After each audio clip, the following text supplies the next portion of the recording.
Good morning and welcome to Smashy Business Daily. I'm Lubna Hamdan. And I'm Richard Fitzgerald.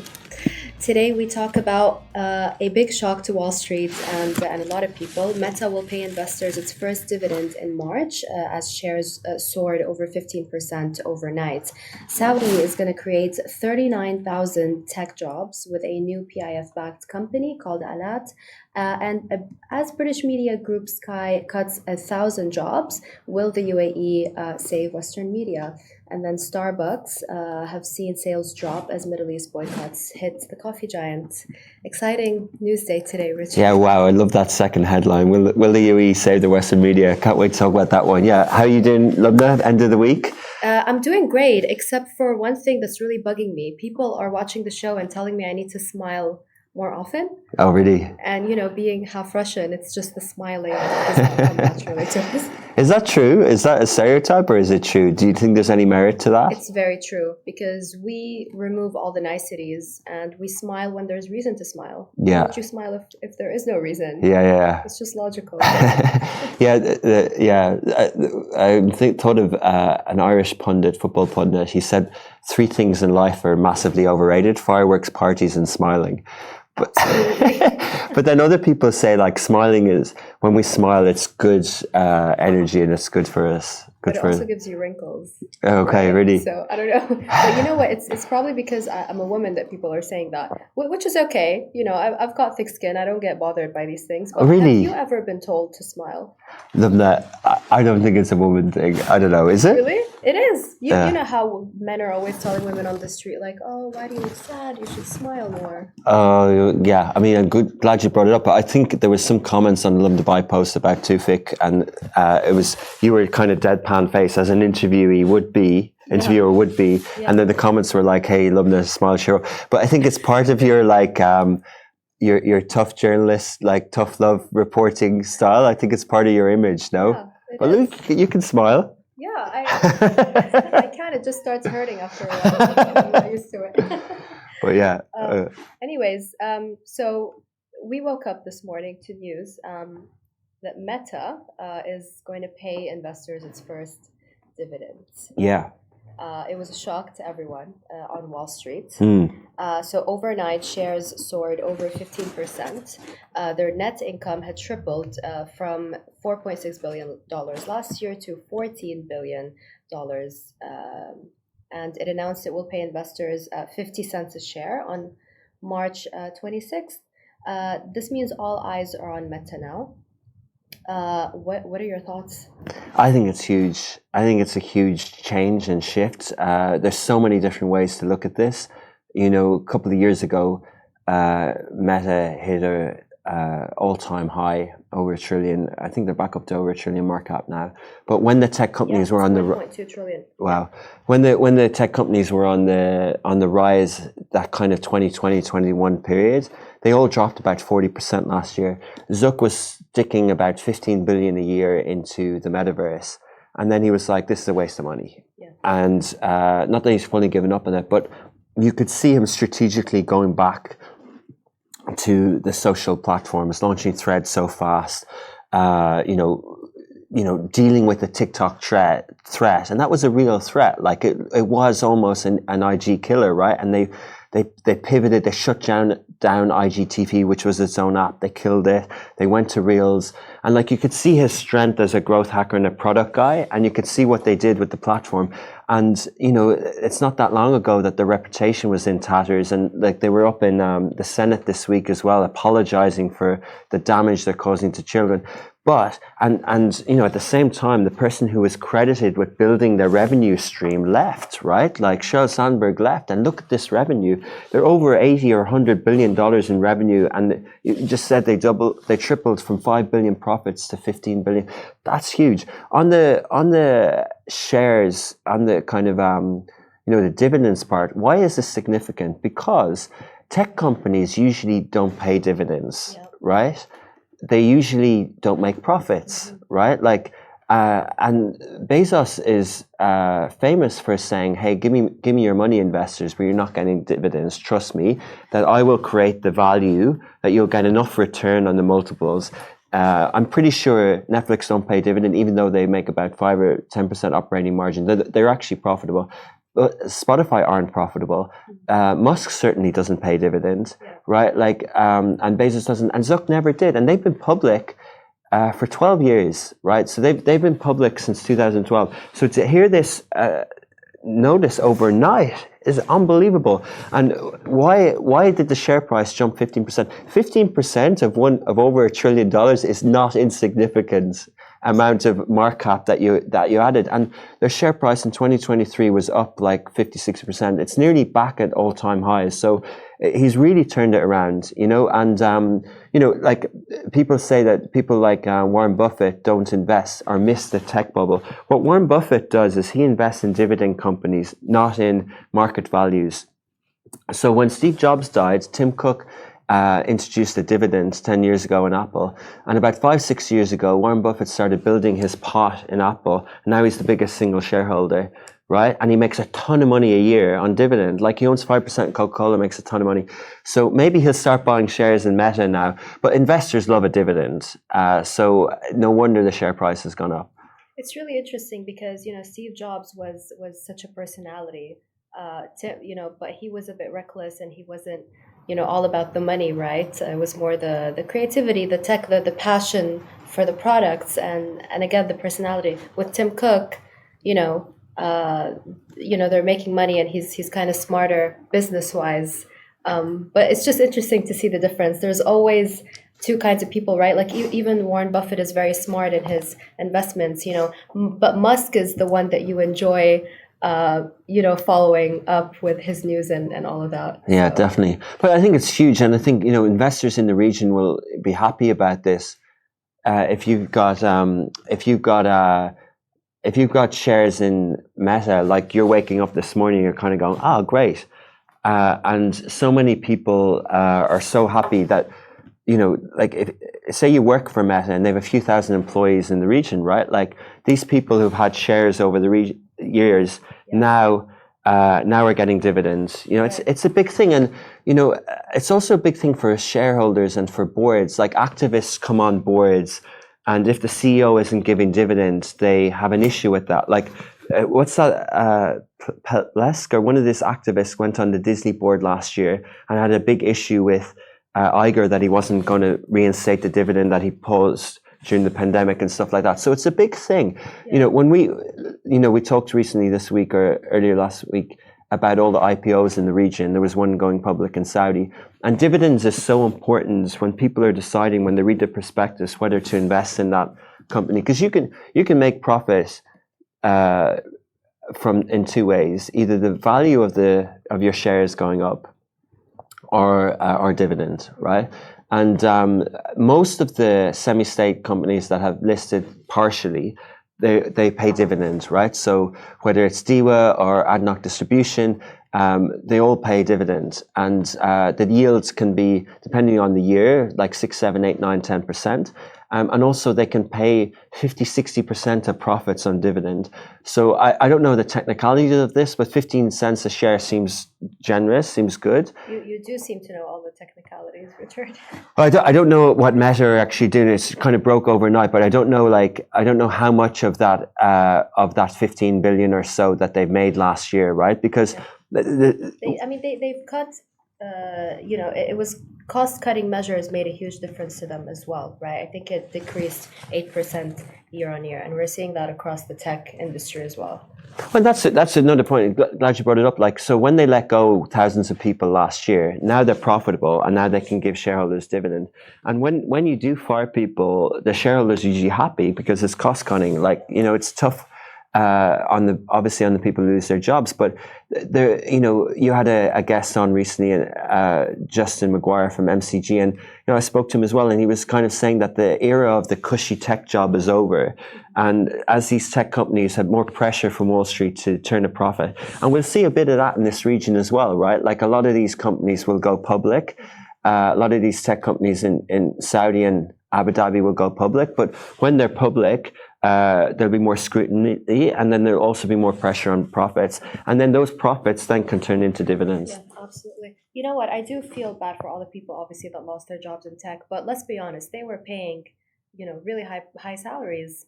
And it just wasn't realistic. So I feel it was bound to happen. But speaking of tech jobs, Saudi is stepping in. All the Western companies are cutting tech jobs. Saudi is going to create 39,000 jobs with a PIF-backed company called Alat. Alat means machinery in Arabic, just a fun little fact. That's interesting. It's set to contribute $9.3 billion to the kingdom's non-oil GDP by 2030, part of the Crown Prince's vision. And Saudi is basically looking to become a global hub for sustainable tech manufacturing. It's interesting that this news is coming out now. Saudi is making all the right moves. That's so amazing. Like, it really is fascinating. Like, the key word that you mentioned at the end there was manufacturing, right? Because, from this region, even still, like, we always wonder, is the UAE somewhere where you can do manufacturing, or do you need to do it in Asia or whatever? And it's fascinating that they're opening up big factories over there for Lucid, for cars. Like, they really do. As I said, it's a domestic story, and that Saudi can manufacture its own things tech-wise is just going to become amazing. And I think the other thing is, we've worked with the Ignite program under the Ministry of Investment in Saudi Arabia, MISA, and they told us that why have they got this fund for media and content? It's because they want to create this layer of a job that never existed before. This content, we talked about tech jobs, but like, those are also jobs that, yes, I pay a lot. So they're nice jobs for people, right? And also working in the media and doing content is also a nice job. It's different to the service industry. It's different to more menial jobs, like, and all functioning economies need different layers of jobs and reward different expertise. So, again, we often talk about it on the show that the strategy is so clear that if you can create new jobs, like I think like, what's the statistic? I think it's 12 or 15% unemployment. But one of the key stats about Vision 2030 is to create more jobs. But it can't be any type of job, right? Like in the hospitality sector, like with all these giga projects, they're going to create a million jobs in hotels and F&B, but then they need another layer of jobs as well. And key is jobs that are sort of like, 9 to 5, 9 to 6, well paid, adding to the industry. And I just love the manufacturing part of this as well, because it is proof and signs that they can eventually move away from dependency on oil. Absolutely. And you know what? I think 2024 is going to be the year for both Saudi and the UAE, which leads me to my next story. British media group Sky announced that it's planning to cut 1,000 jobs. Last year, they also cut hundreds of jobs. They moved from satellite broadcasting to TV over the internet. There's a wave of media layoffs in the West. There's BT.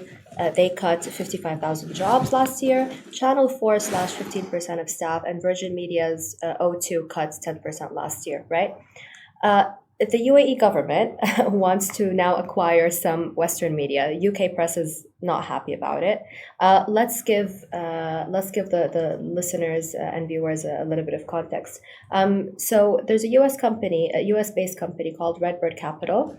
It's backed by, so it's a joint venture. Sorry, it's called Redbird IMI. And it's a joint venture between US-based Redbird Capital and International Media Investments, which is owned by, of course, Manchester City owner Sheikh Mansour bin Zayed Al Nahyan of Abu Dhabi. And they own 75% of the joint venture. Their portfolio includes The National, CNN Business Arabic, Al Ain News, and they have interests in Sky News Arabia and Euronews. But they're making big moves. They hired former Chancellor George Osborne to advise them in their bid to buy The Telegraph and The Spectator. This was in the news a couple of weeks ago. They hired ex-CNN's president of Worldwide Commercial, Rani Rad, and Jeff Tucker, big name. Zucker, yeah. Ex-president of CNN Worldwide, yeah. Yeah, a brilliant story. Love that. Really fascinating. Down in Yas Creative Hub and 2454 in Abu Dhabi, there's a new building going up there. Exactly. It's IMI headquarters. And like you introduced it, is like, Abu Dhabi media have been a key pillar and the different entities down there in media in the UAE for years.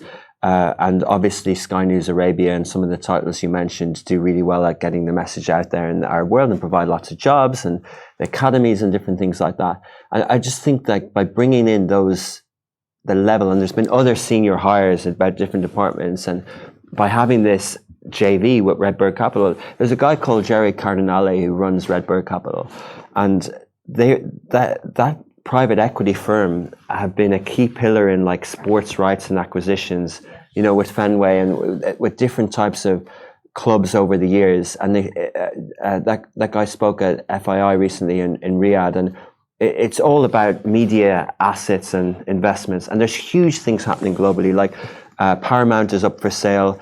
They were linked with that.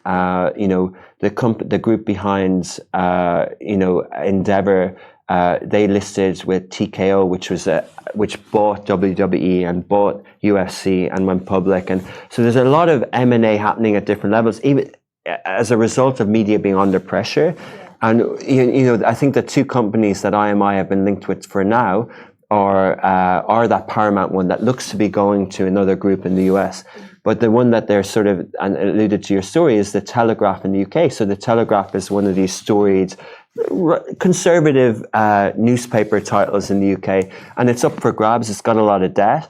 And yeah, as you said, the British media aren't sure about that falling into the hands of IMI, Redbird IMI. So, but I think what Emirati is the term. Is what, yeah. I love how they always say that the Russians, the Emiratis. It's very like us versus them. Yeah, yeah. I mean, could comment on that sort of narrative and how they position stuff. Like it for me, it's just so obvious seeing how they position things. Like, you know, the Daily Mail, like they just have a certain view of the region. But I think how Abu Dhabi have managed international investments is just credible, right? Like even you know, Manchester City, how they manage that. Okay, there are some charges and things like that, but I think for me personally, we can talk about this another time. That's more to do with the interpretation of the financial fair play, and everyone's getting tripped up by it. It's not just, you know, but it's credible how they bring in the best expertise to run these entities, and that's what they're doing now with Redbird IMI. And you know, I for one am really pleased that we're seeing both domestic investment in media, but international investment in media from the region as well. Yeah. It's funny because the Spectator's editor, Fraser Nelson, wrote an op-ed about it, and he was not happy about it. And he talked about the importance of free press and free speech. You know, we have to remember the Spectator is right-wing. And also the UK press in general has not been, you know, has not offered, like if you look at the BBC, you know, their reporters were not allowed to mention certain terms, use certain terms when reporting on Palestine, for example. So I feel like there's a lot of hypocrisy. Yeah, totally. I mean, yeah, look, you know, the British media has done many things bad in the past, right? Like whether it's phone hacking, you know, deceased children's phones and things like that. Like there's a lot of bad things that have gone on there. There's a lot of you know, there's certain guidelines that don't work in the structure of society in Western culture. You know, and I think the media in this region is new, but it's more understanding of. It's just, for me personally, it's a better, safer environment online. And, you know, but I think there's always going to be this debate about ownership of media, about whether it should be who should own it and whether there's editorial interference. And I get that. And I think that's one of the things that people like George Osborne has been brought involved to do. But, you know, it is fascinating from an investment and an ownership point of view. And I think ultimately, like, people can say that media is a soft power buy, but media is a business, right? And I don't think that all this capital is going in for the sake of having just influence. I do think that profits and the people who are hired there will have targets around profits as well. And you know, a lot of these legacy media is like, you know, what is the audience of these legacy media brands and the value of them? Like you alluded to some of the jobs being let go in the UK, but the whole US media right now is talking about layoffs. You know, it's been like this for a few years, but there was a huge story last week about Sports Illustrated, about what a mess they're in, and there's jobs being let go everywhere, right? So media is definitely going through a change, and if people are publishing on modern media, on TikTok and podcasts and growing so fast, then what's the value of the Telegraph, right? If I can create another podcast or newsletter and talk about the same things. I was listening to a podcast yesterday about Washington Post. There's a new CEO there, and he's kind of talking about what he's doing. But in the last sort of 5-10 years, in Washington Post domain, which is politics in Washington, about 5 or 6 competitors have set up and kind of eaten their lunch, from Politico to The Puck to Axios to other ones, something Hill, like, so they, yeah, so a lot of them, and even more, like a lot of them have set up and they've hired ex-journalists from Washington Post, and they basically built a bigger, more nuanced audience around topics that people care about. So it just shows the kind of moat, or the ownership that Washington Post have over politics in Washington. It doesn't exist. So what's the value then? And Jeff Bezos owns Washington Post, but he hasn't been able to make it a juggernaut like he did with Amazon, right? So I think when IMI are looking at the Telegraph, they'll probably pay over the odds for it. Yeah. They'll probably clear the debt. They'll probably chuck a lot of senior people in, and then brands like us will do better than them. Exactly. Yeah. You know what? They want Emirati and Saudi money when it suits them, and then when it doesn't suit them, they don't want it. But anyway, you know what? At least, come on, journalists here get paid really well compared to other parts of the world. Let's be honest, right? Yeah. So I think they should take it. I think they should take that offer. Let's see what happens. Okay, last story of the day: Starbucks. Talking about Starbucks yet again.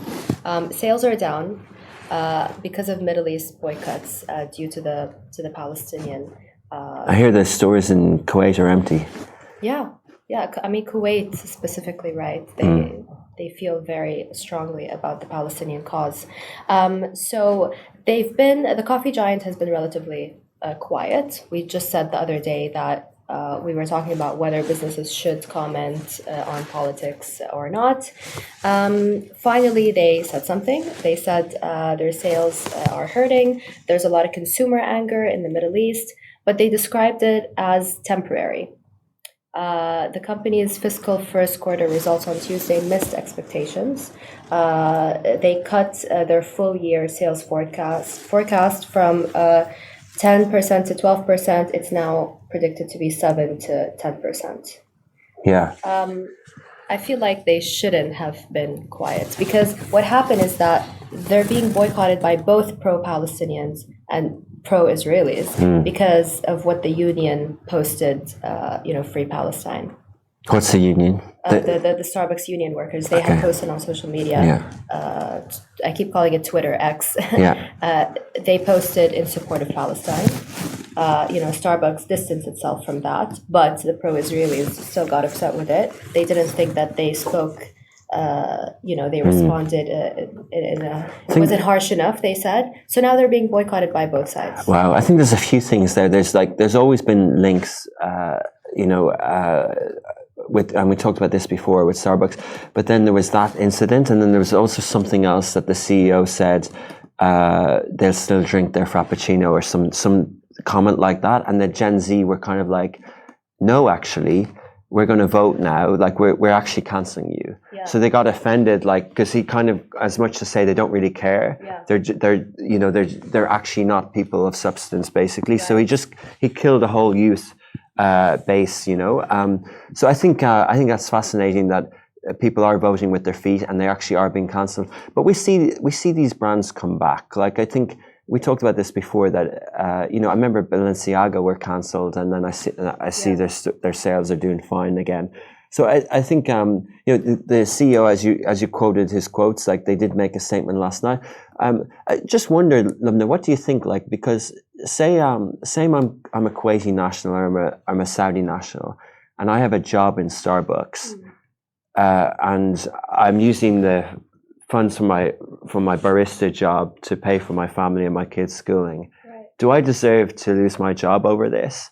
Like, do you know what I mean? I think rock and a hard fence in terms of, like, Al Shaya are the regional owners of the franchise, right? Do they deserve to suffer because of an American guy's opinion? They don't, but I think they have enough money to do something about it, right? There are a lot of coffee alternatives.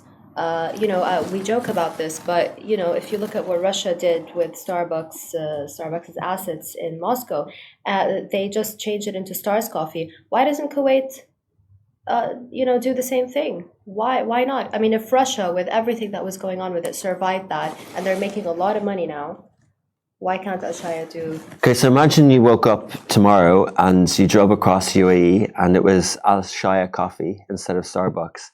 Contracts were ripped up. Do you think that would be a good move?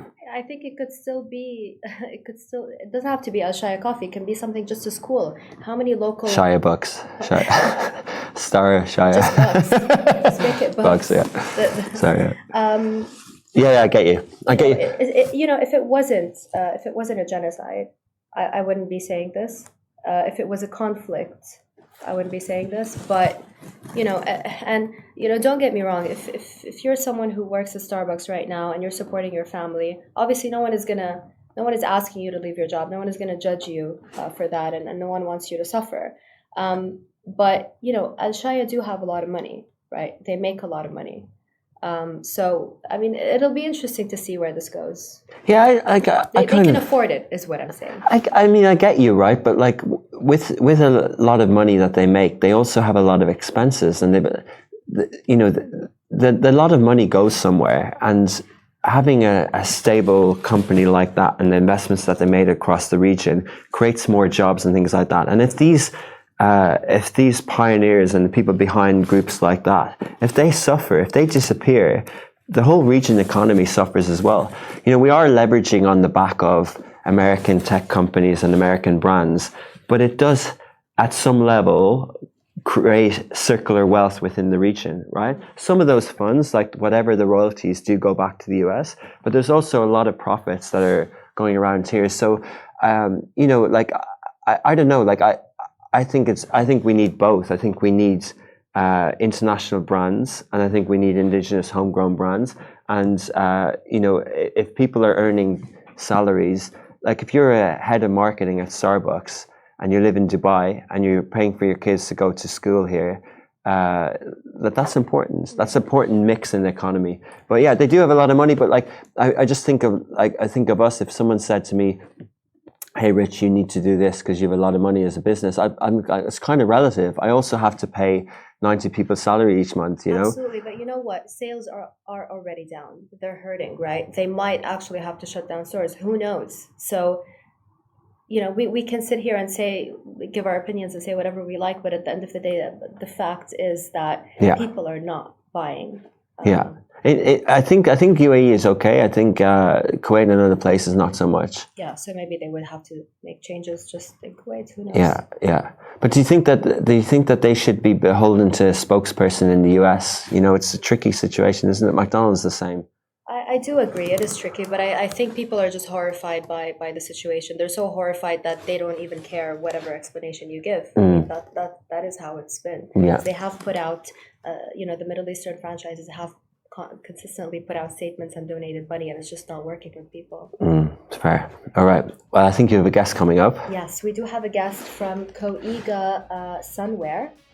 We're going to talk modest fashion. We're going to talk sustainability. Stay tuned.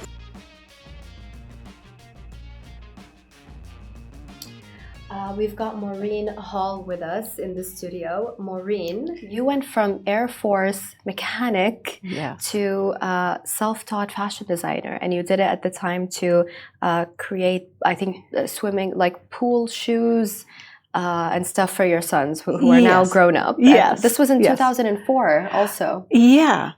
I moved to Dubai in 2000. 24 years now, this month, actually. Wow. And and it became really apparent that we needed some protection around the pool, protection from the sun.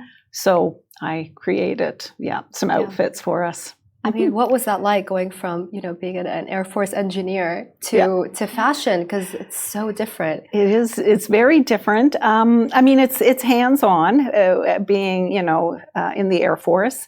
very hands-on, but part-time. In my spare time, I was always sewing. I used to make all my own clothes since I was like 14, 15 years old. Wow. So that was just a part-time thing that I had for me, doing it for a few people. I love how now, part-time, we go play paddle or something. Yeah. Back in the day, it was part-time. I was making my own clothes. Yeah. It was so cool. That's amazing. Tell me a little bit about the brand. So it's European fabrics, it's UV protected, it's sustainable, and then I noticed that there is a big focus on modest fashion. Yes. The big thing is we need a protection from the sun. We burn very easily in the sun. So it was about, creating something that was colorful and fun. Back then in 2000, there wasn't much on the shelves at all. There was a few like men's rash guards, maybe like black or very dull colors, but I wanted something bright and vibrant. And as people really, began to see it, they were like, wow, it looks so nice. Where did you get it? And I was like, well, I made it. Oh, can you make me some? And then I thought, okay, maybe this is a really good, thing for me to try as a business. And when I went into the stores, because I was a one-woman show for the first 5 years, I did everything. Did you bootstrap in the beginning? Yes. Yeah, I did everything myself. I did the designing. I ordered the fabrics. I went to the outsourced manufacturer that we still use here 20 years later. I did all the sales calls, and I did the deliveries. And when I would do the deliveries and put the garments out on display at the stores, I would talk to the staff in the stores and say, what are people saying? Do they like it? Do they want something a bit different? I got chills, Maureen. Wow, that's incredible. Okay. And they're a lot of the feedback was people like it for modest reasons, not just for protection from the sun, but for other things, religious, cultural. Maybe they just, don't like going to the beach in their underwear, basically. Yeah. And so I started just kind of developing the more modest side of it. So and it now includes. You're at over 100 retailers? Yes, yeah. We're in 12 countries, over 100 retailers. Dubai and the UAE is our biggest region, but we are expanding, slow and steady into other regions. What are your expansion plans, and how do you see, the company growing, or are you happy with it right now, where it's at? I am happy with where it is. I don't want a big, massive, expansion, because that's when things get out of control. And it's me. I'm, the one running everything. So I don't want to be too overwhelmed, but I like just a gradual increase in, in our where we're distributing. Right. And you haven't opened any individual stores? No, that was a conscious decision I made right away, was that I wanted something that I didn't feel I was tied to. Very smart business decision. Yeah, I thought I still want to be able to, my kids were small, I wanted to be able to come and go and not feel like I had to be there all the time. So we wholesale to all of our customers, and they have the shops, they have the stores, as well as online. We do sell through all of the major e-commerce platforms in the region, and then we have our own e-commerce store, but just as a presence. Yeah. Okay. Nice. Lovely. It's funny because it's not funny. It's kind of ironic. A lot of the companies, the retailers, they love opening stores for their own egos, right? Yeah. There's a lot of vanity involved. Walk me through that a little bit. Because I read in one of your interviews that you said you're very financially kind of very stringent with the words you used. Yes. Yeah, and you grew up that way. I did grow up that way because I am one of 9 children in a very, my dad was in the Air Force, so it was on a modest income. We would say mashallah in our culture. Are you partly Arab? Green. No, so we grew up with you don't waste anything, you don't overspend, you be very cautious about it. You don't need to go and have all the bells and whistles. You have what you need, and I don't like to waste, money on something just because it looks really good, I think it's really fascinating that the way that your parents raise you really affects everything in your future, like Yes. business-wise, like careers, savings, everything, right? Yes. My parents, bless them, well, we're not the best at saving. We like to spend money, which is not that bright. So maybe after the show, you can give me a couple of pieces of advice. You started in 2004. Yes. The startup ecosystem has changed so much. We have a lot of companies now, overvalued here in the region. Startups raise so much money that they don't necessarily need. When Kareem first opened, I think maybe not in the beginning, but they had offices in Media City when they were still small. People were criticizing them, kind of saying, why, as a startup, would you need an office in Media City? Yeah. Tell me your thoughts, and how do you see that the ecosystem has changed since 2004? I mean, I've never looked for an investor, so I don't really know that side of things. I have thought about it over the years, but then I'm like, bringing someone on board. So you've been bootstrapping The whole time. I just, in the beginning, the first number of years, I would just put the money back into the company. I didn't need to walk away with a whole bunch of cash. Yeah. So I would just keep putting it away, and then probably, then I started paying myself over, some time. But yeah, I just, I like to keep things very, very tight and not be throwing money away unnecessarily. And there is a real trend of investors investing and hoping that it's going to be that unicorn sort of thing, but those those are very far, and few between, and that's not my ethos at all. Yeah. I mean, I think startups can learn a lot from you, and founders can learn a lot from you, because we have so many that. Bayzat is an insurance company here. They laid off, a lot of staff. They didn't pay them their salaries. We have people shutting down companies. What advice would you give these startup founders and also the investors? Because, if you're giving a 20-something-year-old guy, which is great, right? Because there is a funding gap here. So we're not saying we don't need investor money. Perhaps we need more mentorship. So what advice would you give both investors and founders as a bootstrapping, success story, really? Well, I think for me, it wasn't necessary. I didn't have this craving to make millions overnight. You know what I mean? I was just happy to just plod along, just take my time. And that's not always, that's a bit of a luxury, I think, for people who are starting a company. They need to see a profit within the first, 1-3 years. Sure. But, for every company that starts up, only so many make it to the 3-year mark. Right. And then after that, it drops again to the 5-year mark and the 10-year mark and the 15. It is. So it's a real, so I just wanted to build something that, was a really good brand, something that I would be proud to wear, my family would be proud to wear, and they still are, even though my oldest son is 30 and, he still likes to, wear the rash guard. And that friends would be proud to wear. That's so cool. That's really cool. Do you mind me asking how much you initially invested in the company?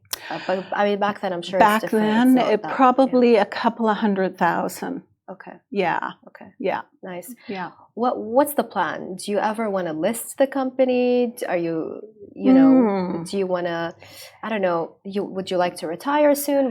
We spoke the other day with Richard about retirement, and you know, I had interviewed the CEO of Stars Play, the streaming platform, and he said he doesn't want to retire because he saw his dad retire. Yes. And he, you know, grew older much faster. Yes. Yes. So, what are your thoughts? Well, I'm the same. I don't want to retire fully, for sure.